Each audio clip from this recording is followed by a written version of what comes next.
alivyomwinua nyoka jangwani ili kila aliyemtazama apate uzima, vivyo hivyo Mwana wa Adamu hana budi kuinuliwa ili kila amtazamaye apate uzima wa milele. Kwa maana jinsi hii Mungu aliupenda ulimwengu hata akamtoa mwanaye pekee ili kila mtu amwaminie asipotee bali awe na uzima wa milele.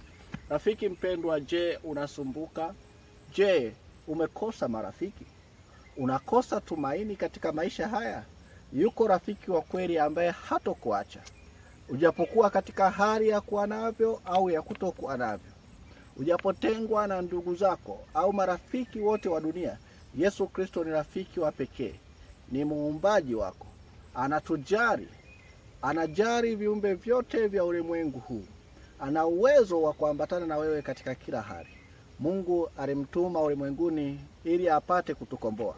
Anasema katika neno lake, alikuja ulimwenguni ili tuwe na uzima wa milele kisha tuwe nao tele. Yeye ni rafiki wa pekee.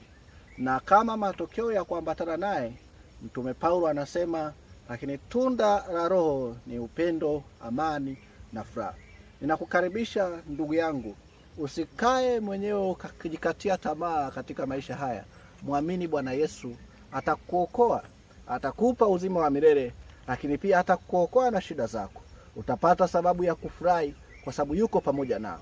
Utapata rafiki wa kumweleza changamoto zako kwa kuwa kila siku atakusikiliza. Bwana Yesu ndio kimbilio letu. Ameyachukua masikitiko yetu, amejitwika huzuni zetu.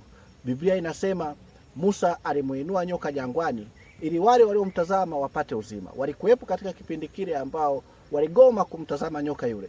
Na kama matokeo ya kugoma kumtazama hawakupata uzima, walikufa katika dhambi zao.